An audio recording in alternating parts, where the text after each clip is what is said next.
السلام علیکم ورحمۃ اللہ وبرکاتہ۔ بسم اللہ والحمد للہ والصلاة والسلام علی رسول اللہ، اما بعد۔ خواتین و حضرات، سوال جواب کی نشست کے ساتھ خلیق الرحمن آپ سے مخاطب ہیں۔ ہمارے پے در پے سوالات قرآن کریم کے حوالے سے ہیں، جوابات اسی قرآن کریم کے حوالے سے ہیں۔ آج کا سوال نمبر 30 ہے۔ سوال نمبر 29 پہ ہماری بات ہو چکی ہے۔ کیوں بھئی، آسان ایسے ہی ہے؟ سوال نمبر 30 ہے۔ سوال نمبر 30 یہ ہے، عربی لغت کی روشنی میں قرآن کو سمجھنا اور عربی لغت کی روشنی میں قرآن کی تفسیر کرنے میں کوئی فرق ہے؟ یعنی فہم قرآن لغت کی روشنی میں اور تفسیر قرآن لغت کی روشنی میں، ان دونوں میں کوئی فرق ہے؟ جی ہاں، دونوں میں بہت فرق ہے۔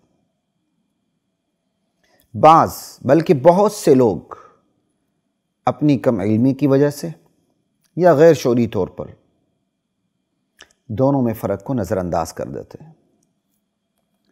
فہم قرآن کو سمجھنا عربی لغت کی روشنی میں اور قرآن کی تفسیر کرنا عربی لغت کی روشنی میں، ان دونوں کے درمیان فرق کو آپ یوں سمجھیے کہ فہم قرآن کی دو سطحیں ہیں، دو لیول ہیں۔ قرآن کی سمجھ کی دو سطحیں، دو لیول ہیں، ایک علمی سطح ہے اور ایک عوامی سطح ہے۔ فہم قرآن کی علمی سطح کا تعلق چونکہ تفسیر قرآن سے ہے، لہذا جب ہم تفسیر قرآن پہ بات کریں گے تو وہی بات فہم قرآن کی علمی سطح سے متعلق ہوگی، اس لیے علیحدہ سے فہم قرآن کی علمی سطح پر بات کرنے کی ضرورت نہیں ہے۔ البتہ فہم قرآن کی جو عوامی سطح ہے، اس کا تعلق قرآن کریم میں مذکور عقائد سے، نظریات سے، اخلاقیات سے، معیشت اور معاشرت کے موٹی موٹی باتوں سے ہے۔ عقائد ویسے ہی موٹے موٹے ہوتے ہیں، توحید، رسالت، آخرت، ختم نبوت، صاحب یہ چیزیں، اور اخلاقیات، معیشت، معاشرت کی موٹی موٹی باتوں سے ہے، جو فہم قرآن کی عوامی سطح ہے۔ جنت جہنم کے تذکروں سے ہے، اقوام و ملل کی سرگزشتوں سے ہے۔ سمجھ آئی؟ جسے ایک عربی دان شخص قرآن کو پڑھ کر یا سن کر فوری سمجھ جاتا ہے، یا غیر عربی دان ترجمے سے بآسانی سمجھ جاتا ہے، عبرت حاصل کرتا ہے، سیکھ جاتا ہے، موحد بن جاتا ہے۔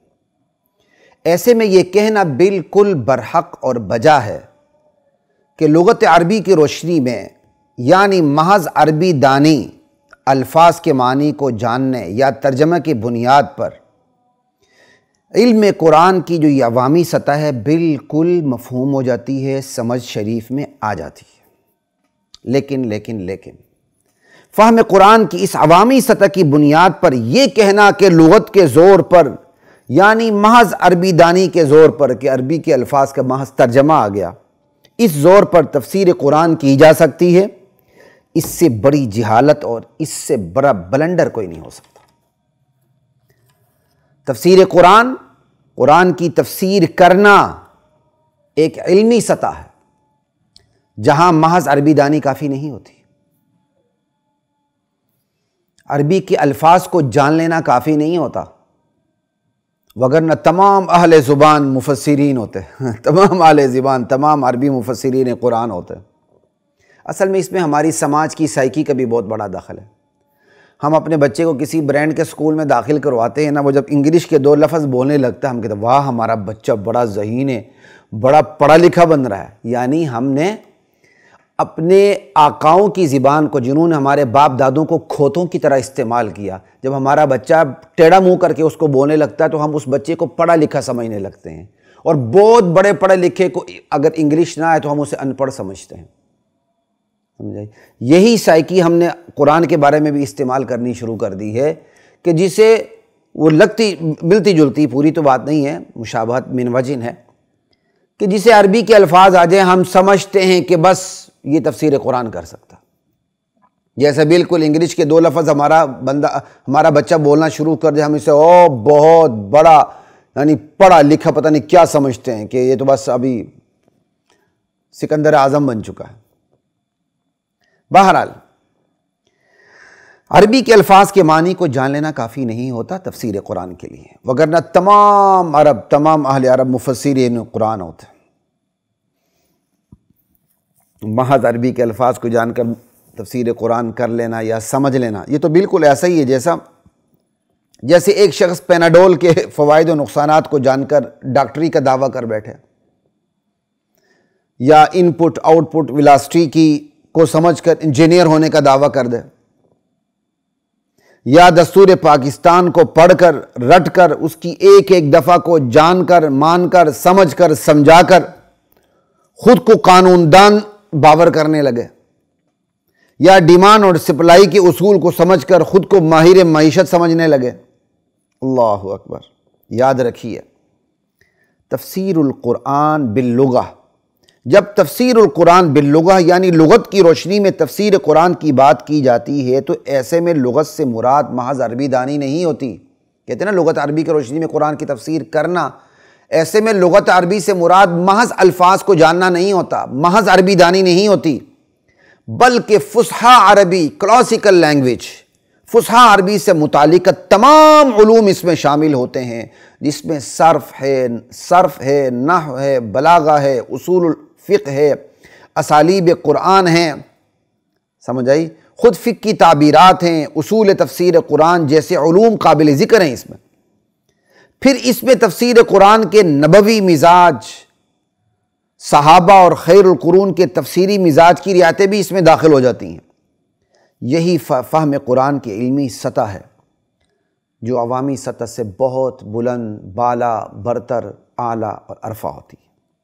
بالکل ایسے ہی جیسے مسلسل بیماری اور دواؤں کے تجربات سے گزرنے والے مریض کی معلومات کی سطح اور ایک ماہر ڈاکٹر کے علم کی سطح میں فرق ہوتا ہے، بس یہی سمجھیں کہ یہی فرق، بلکہ اس سے زیادہ فرق تفسیر قرآن کی، فہم قرآن کی علمی اور عوامی سطح میں ہوتا ہے۔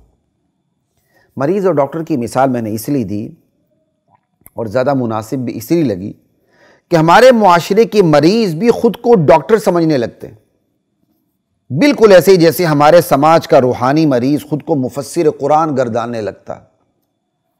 فہم قرآن کی عوامی سطح اور علمی سطح میں، یا فہم قرآن کی عوامی سطح اور تفسیر قرآن میں فرق کی اس سے بڑی اور واضح مثال کیا ہو سکتی ہے کہ جو صحابہ محض قرآن سن کر پڑھ کر ایمان قبول کر لیتے تھے، وہ سب کے سب مفسر قرآن نہیں کہلاتے تھے، بلکہ قرآن کو سن کر پڑھ کر پھر بارگاہ نبوت میں بیٹھ کر قرآن کی تفسیر سیکھتے تھے۔ پھر ان صحابہ میں سے تفسیر قرآن میں جنہیں مہارت حاصل ہو جاتی تھی وہی تفسیر قرآن کرتا تھا، دیگر صحابہ تفسیر قرآن سے متعلق انہی سے سوال کرتے تھے اور تشفی پاتے تھے۔ خلاصہ کلام یہ ہے کہ فہم قرآن کی عوامی سطح کی نوعیت اور ہے، فہم قرآن کی علمی سطح کی نوعیت اور ہے۔ فہم قرآن کی علمی سطح رکھنے والا ہی مفسر قرآن بنتا ہے، فہم قرآن کی عوامی سطح رکھنے والے کو خود سے تفسیر کی اجازت نہیں ہوتی۔ جب یہ کہا جاتا ہے کہ ایک عام شخص بھی لغت عربی کی روشنی میں قرآن کو سمجھ سکتا ہے تو اس سے مراد قرآن کریم میں مذکور کفر و اسلام کے مابین حد فاصل عقائد، نظریات، اخلاقیات، معیشت اور معاشرت کی بنیادی اور موٹی موٹی باتیں ہوتی ہیں۔ جنت جہنم کے تذکرے اور اقوام و ملل کی سرگزشتیں ہوتی ہیں، جسے عام عربی دان عربی سن کر یا غیر عربی کے ترجمے سے سمجھ لیتا۔ اب یہاں لغت سے مراد محض عربی دانی ہوتی ہے یا عربی کا ترجمہ ہوتا ہے، سمجھے؟ اور قرآنی تعلیمات سے مراد اصولی اور موٹی موٹی باتیں ہوتی ہیں، اجتہادی اور فقہی باتیں نہیں ہوتی۔ اور جب یہ کہا جاتا ہے کہ لغت کی روشنی میں قرآن کی تفسیر کی جا سکتی ہے تو ایسے میں لغت سے مراد محض عربی کے الفاظ کے معنی کو جاننا نہیں ہوتا، بلکہ فصحی عربی سے متعلق تمام علوم داخل ہوتے ہیں، اور ساتھ ہی تفسیر سے متعلق مزاج نبوت، مزاج صحابہ اور مزاج خیر القرون کی رعایت داخل ہوتی ہے، اور تفسیر میں عوامی اور علمی دونوں سطحیں داخل ہوتی ہیں۔ یہی وجہ ہے کہ ایک عام انسان کے لیے ایک آیت، صرف ایک آیت ہوتی ہے، اس کا ترجمہ ہوتی ہے، اس کا ترجمہ ہوتا ہے، اس کی ایک معمولی سی تشریح ہوتی ہے، یعنی ایک آیت ترجمے پر اور ایک وضاحتی تشریح پر مشتمل ہوتی ہے ایک عام انسان کے نزدیک، جبکہ علمی سطح پر اس آیت کے 20 پہلو ہوتے ہیں، اور ایک ہی آیت سے لا تعداد مسائل اخذ کی جاتے ہیں، استنباط کا، استخراج کا سلسلہ چلتا ہے۔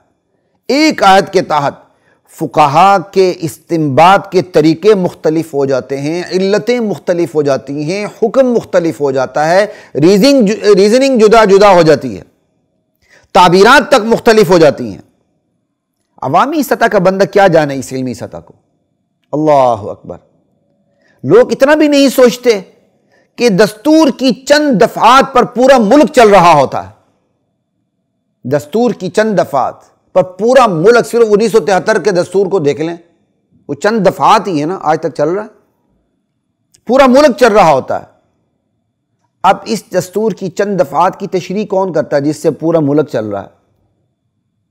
ہر نتھو پھتو ایرا غیرہ کرتا ہے، اہل قانون کرتے ہیں، وہی اہل قانون جن کو اجازت ہوتی ہے، ہر اہل قانون بھی نہیں، ہر قانون دان بھی نہیں۔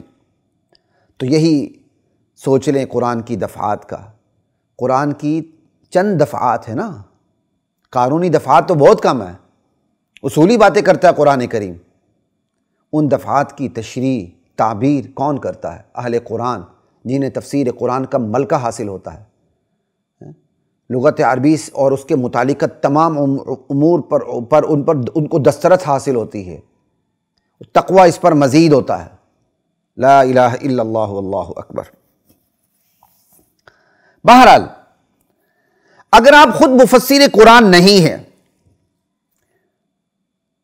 تفسیر قرآن کا شہد بنانا نہیں جانتے آپ، تو خدا را پہلے سے بنے ہوئے شہد کا مزہ لیں بس۔ آپ کو کس نے کہا ہے کہ شہد کے نام پر زہر بناتے اور کھلاتے پھریں؟ خود سے شہد بنانے کی فکر میں غلطاں کبھی بھی نہ ہوں۔ اللہ اکبر! یہ اللہ کی تقسیم ہے۔ مکھی شہد بناتی بھی ہے، کھاتی بھی ہے، اتنی سی مکھی شہد بناتی بھی ہے، کھاتی بھی ہے۔ انسان اشرف المخلوقات ہے، صرف شہد کھاتا ہے، بنا نہیں سکتا۔ یہ تو اللہ کی تقسیم ہے بھائی۔ یہی حال تفسیری شہد کا ہے۔ کوئی تفسیر کا شہد بنائے گا بھی، استفادہ بھی کرے گا، افادہ بھی کرے گا۔ اکثر لوگ اسی تفسیری شہد سے مستفید ہوں گے، فائدہ اٹھائیں گے بس۔ اکثر لوگوں میں خود سے تفسیری شہد بنانے کی اہلیت نہیں ہوگی، اور یہ ہر شعبے میں ایسے ہی ہوتا ہے۔ ہر شعبے میں چوٹی کے لوگ انگلیوں پہ گنے جاتے ہیں۔ البتہ اگر کوئی شعبہ یتیم ہو جائے تو ہر بندہ اس شعبے پر ہاتھ مارتا نظر آتا ہے، ماہر بنتا پھرتا ہے۔ جیسا کہ ہمارے سماج میں طب یونانی کا یہ حشر نشر ہوا ہے، ہر بندہ حکیم بنا ہوا ہے کشتوں کے نام پہ۔ اب جسے ویاگرا بنانی آ جائے وہ ڈاکٹر ہو گیا۔ اللہ اکبر! خدا را یہ سلوک اسلام کے ساتھ، قرآن کے ساتھ نہ کریں، وگرنہ اپنی جان خرچ کر کے، اوقات خرچ کر کے، مال خرچ کر کے کیا خریدیں گے؟ جہنم خریدیں گے، جہنم۔ اپنی جان کھپا کر، اپنا مال کھپا کر، اپنے اوقات کو کھپا کر جہنم خریدیں گے، مفت میں نہیں خریدیں گے، یہ چیزیں دے کر جہنم کو لیں گے۔ بچیں ان چیزوں سے۔ نیم حکیم خطرہ جان، نیم ملا خطرہ ایمان، نیم ملا نہ بنے۔ اللہ اکبر! لا الہ الا اللہ۔ اس پر مجھے ایک یو ای ٹی کا واقعہ بھی سنانا میں بہتر سمجھتا ہوں۔ کسی دور میں جب میں یو ای ٹی لاہور میں نے لیکچرشپ کے لیے میں نے انٹرویو دیا، اور الحمدللہ کامیاب بھی ہوا، میں وہاں پڑھاتا بھی رہا، وہ ایک الگ داستان ہے۔ تو جب انٹرویو ہوا تو مجھے آج تک یاد ہے کہ ہمارے جی سی جو اس وقت کالج ہوتا تھا، جو یونیورسٹی شاید بن چکا تھا جی سی، کالج یا یونیورسٹی کا درجہ اسے مل گیا تھا، شاید پتہ نہیں یا ملا نہیں تھا. تو اس کے ایک سابق پرنسپل تھے، وہ بھی انٹرویو لینے والوں میں شامل تھے، اور ایک بریلوی مسلک کے عالم دین جو بہرحال صرف نو میں انہیں بڑا عبور تھا، مفتی غلام سرور قادری صاحب، وہ بھی اس وقت حیات تھے، انٹرویو میں موجود تھے. تو مجھ سے جی سی کے سابق پرنسپل نے مجھ سے سوال کیا کہ بھئی آپ سورۃ الفاتحہ کا ترجمہ کریں. میری عادت ہے کہ کوئی آسان سوال کرے تو ذرا میں ہل جاتا ہوں کہ اس میں کوئی نہ کوئی بٹوین دا لائن کوئی بات ہے. میں ذرا غور و فکر سے ترجمہ کرتے کرتے پہنچا صراط الذین انعمت علیہم غیر المغضوب علیہم ولا الضالین. یا اللہ ان لوگوں کا راستہ دکھا جن پر تیرا انعام ہوا ہے، نہ کہ ان لوگوں کا جن پر تیرا غضب ہوا ہے جو گمراہ ہوئے ہیں، غیر المغضوب علیہم ولا الضالین. انہوں نے مجھے یہاں پکڑ لیا. انہوں نے مجھے یاد پڑتا ہے ایک حضرت تھانوی کا واقعہ دیا اور شاید ایک احمد رضا خان صاحب کا حوالہ دیا شاید. کہا جی ان دو ترجموں میں فرق ہے. ایک میں لکھا ہوا ہے کہ ان لوگوں کا راستہ دکھا جن پر تیرا انعام ہوا ہے، نہ کہ ان لوگوں کا جن پر غضب ہوا اور جو گمراہ ہیں. ایک ترجمہ یہ ہوا، اور ایک ترجمہ یہ ہے ان لوگوں کا راستہ دکھا جن پر تیرا انعام ہوا ہے، اور وہ لوگ وہ ہیں جن پر غضب بھی نہیں ہوا، جو گمراہ بھی نہیں ہے. اللہ اکبر. تو کہا ان دونوں ترجمے میں کون سا ترجمہ ٹھیک ہے؟ میں نے کہا جی دونوں ٹھیک ہے، دونوں ٹھیک ہے. اللہ اکبر. اہل علم حضرات سے کہتا ہوں غیر المغضوب علیہم کی جا کے ترکیب دیکھ لیں کہ ترکیب کیا ہے. یہ علیہم کے ہم ضمیر کی صفت بھی بن جاتی ہے، اور یہ غیر الذین سے بدل لیا اس کی صفت بھی بن جاتا ہے. تراکیب ہوتی ہیں، کمال کی ہوتی ہیں. بہرحال بتانے کا مقصد یہاں یہ ہے کہ جب میں نے کہا جی دونوں ترجمے درست ہیں، تو مجھے کہنے لگے ہمیں کیسے پتہ چلے گا کون سا ترجمہ درست ہے کون سا غلط ہے، اس طرح یا دونوں ہمیں کیسے پتہ چلے گا؟ تو میں کہا جی آپ کو پتہ چلنے کے دو طریقے ہیں. میں نے کہا ایک تو یہ ہے کہ آپ خاموشی سے مان لیں کہ دونوں درست ہیں. اس طرح کا میں نے الفاظ کہے تو مسکرائے ذرا، کہنے کہ دوسرا طریقہ. میں کہا دوسرا طریقہ یہ ہے کہ آپ عربیت میں کمال حاصل کریں، آپ کو پتہ چل جائے گا. الحمدللہ میری سلیکشن ہو گئی تھی، پھر میں یونیورسٹی میں پڑھاتا بھی رہا ہوں. بات کرنے کا صرف مقصد اتنا ہے خواتین و حضرات، نیم حکیم بنے تو صرف جسم کا خطرہ ہوگا، صحت برباد ہو جائے گی، موت آ جائے گی. اور اگر غلطی سے موت آ گئی کسی حکیم کے برباد کرنے سے تو انشاءاللہ شہادت کا درجہ بھی مل جائے گا. لیکن نیم حکیم تو خطرہ ہی ایمان ہوتا، نیم ملا تو خطرہ ہی ایمان ہوتا. بندہ دین کی طرف آتا نہیں، آتا ہے تو شیطان اس کو راستہ سمجھا دیتا ہے، تو اس سے بڑا تو محدث اور مفسر تو کوئی ہے ہی نہیں ہے. تو خدا را فرق کیجئے. لغت عربی کے روشنی میں قرآن کو سمجھنا اور قرآن کی تفسیر کرنا الگ الگ چیزیں ہیں. سمجھنا اس کی دو سطح ہو سکتی ہے کہ عوامی سطح اور علمی سطح. علمی سطح جو ہے وہ اور قرآن کی تفسیر کرنے میں کوئی فرق نہیں رہتا، ٹھیک ہے نا جی. جو علمی سطح پر سمجھتا ہے تو علمی سطح پر اس کی تفسیر بھی کر سکتا ہے، اس لیے ہم نے دونوں کو ایک ہی اس میں خانے میں رکھا. جو عوامی سطح ہے لغت عربی کی روشنی میں قرآن کو سمجھنا، تو قرآن و کریم کی جو سمجھنے کی سطح ہے، موٹی موٹی باتیں، عقائد، نظریات، اخلاقیات، معیشت کی، معاشرت کی موٹی موٹی باتیں، یہ محض لغت عربی یعنی الفاظ کو جاننے سے آپ کو یا سننے سے آپ کو پتہ چل جائے گا. لیکن جب کہا جاتا ہے لغت عربی کی روشنی میں قرآن کی تفسیر کرنا تو پھر لغت عربی سے مراد محض انا طالب انت استاذ نہیں ہوتا جناب. ہم تو تنوین بھی نہیں گراتے، اتنے جاہل ہیں، ٹھیک ہے. پھر لغت کے تمام علوم، کلاسیکل لینگویج کے، عربی فصحیٰ عربی کے تمام متعلق علوم اس کے اندر داخل ہو جاتے ہیں. نہ صرف یہ داخل ہوتے ہیں بلکہ تفسیر قرآن کا نبوی مزاج، صحابہ کا مزاج، خیر القرون کا مزاج، یہ ساری ریاتیں بھی اس کے اندر داخل ہو جاتی ہیں. اور بہت کچھ ہے جو آپ پیچھے سارا مسلسل سنتے آ رہے ہیں. قرآن کریم کے متعلق ہمارے سوالات سوال نمبر 21 سے شروع ہوئے ہیں اور آج سوال نمبر 30 تک پہنچے. ایک سوال مزید بھی انشاءاللہ آگے آئے گا، پھر ہم اس کا چیپٹر کلوز کریں گے. اجازت دیجیے خلیق الرحمن کو. السلام علیکم ورحمۃ اللہ وبرکاتہ.